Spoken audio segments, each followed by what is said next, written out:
When you first brought this topic to me, it was actually when we were in Massachusetts.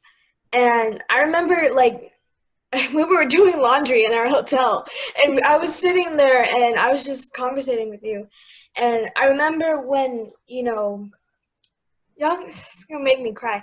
So I'm sorry, I Hija, cried. hija mía, you can tell. But I just remember, Okay, like, don't be sorry. It's I don't okay. want to, It's okay. I'll take some Kleenex to your room. I know. Mm. Yes. I'm sorry. It's okay. Whoa.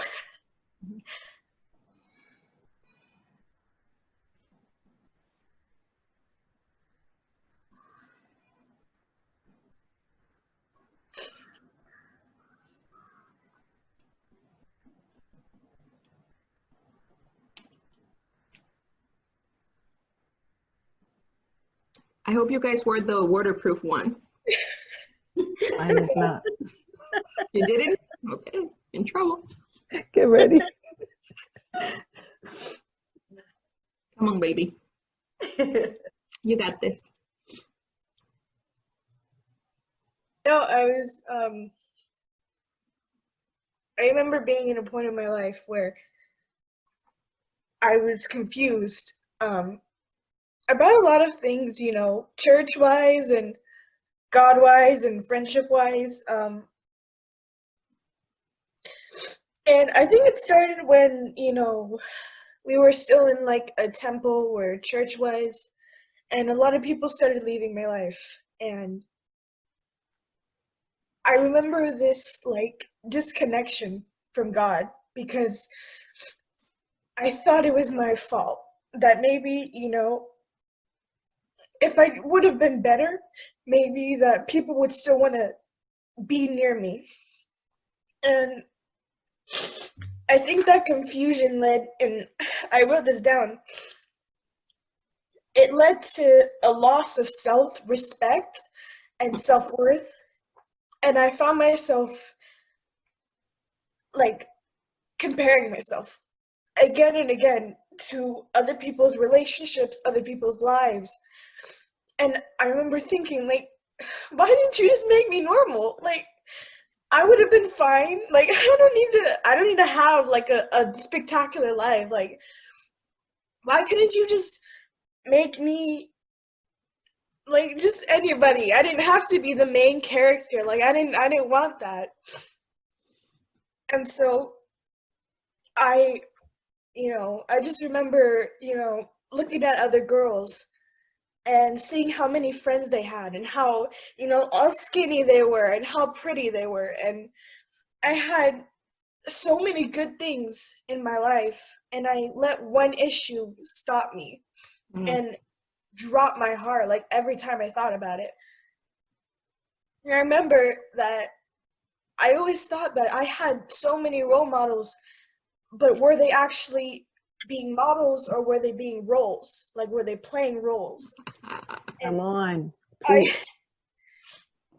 I was taught from and surrounded by, we live in a society where women are told that they have to owe something, that they owe something to the world to be pretty and put makeup on and don't cry and don't be so sensitive and keep to yourself and don't talk and then speak when spoken to and you're supposed to do this and do that. And for me that has affected me in ways that where I would, find myself acting confident and inside I was Mm. crumbling. I was hurt. I was in this dark place where I didn't know what or who I was.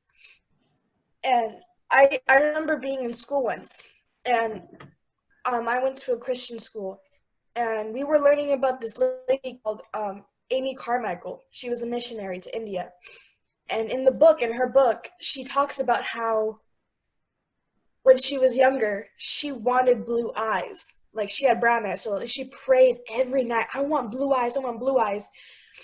And she was like, oh, I want to be like other American girls. I want to have blue eyes because they're so pretty. And she went to her mom And because she woke up one day and she went to her mom and she's like, God didn't give me blue eyes. And then she said, oh, God didn't answer my question. And her mom said, well, isn't no an answer too? And then maybe one day you're gonna find out. And so when she's older and she goes to missionary work, one of her things was that she would pour coffee on her arms to make her skin darker. And so one time they were headed to this temple, and other people, like from like tourists and stuff like that, weren't allowed there, but they let her pass because she had brown eyes and dark skin because of the coffee. And I remember thinking that, and now that we're doing all this, I reminded myself that God made me the way I am because he has a purpose for me that is only for me. And one of you, I'm sorry, I forgot who said it, but someone said that there is only one me, and there will only be only one me. And you have to find yourself in a place where you can realize that there will be always other voices telling you, you have to be like this. You have to do like this person.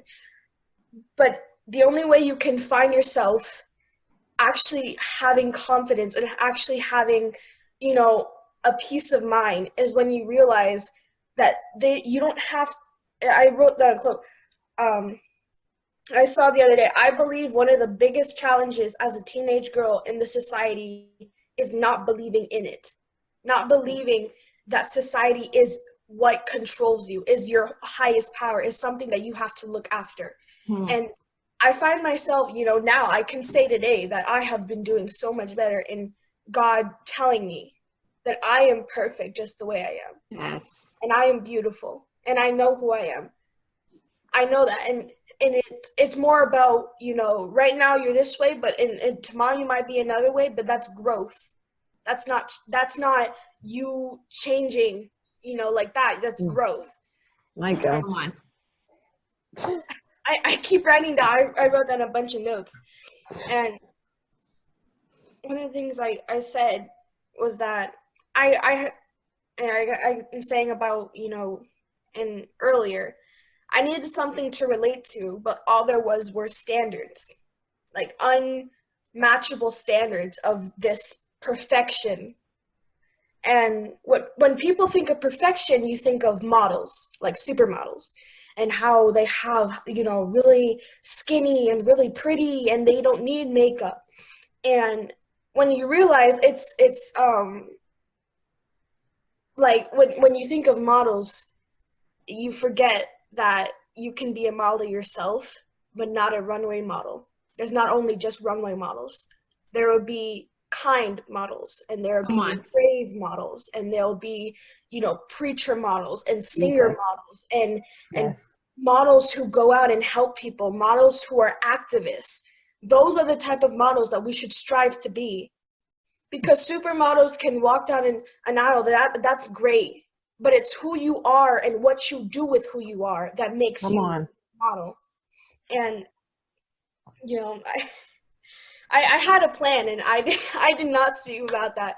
But I'm just glad to be, kind of in the room with a bunch of so many amazing ladies who have each stories to tell. And you probably today you might not look exactly how you were a few years ago, but God changed you. God, you can see God in every step of your life. And in the beautiful women I see in front of me are exactly, they're perfection. You guys are perfection.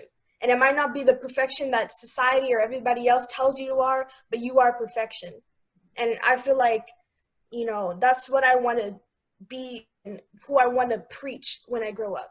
That you are perfection. That you are beauty. You are what you make beauty. You are what you make your standards. And I thank Mommy for giving me this chance and to speak and be surrounded by you ladies. Thank you for that.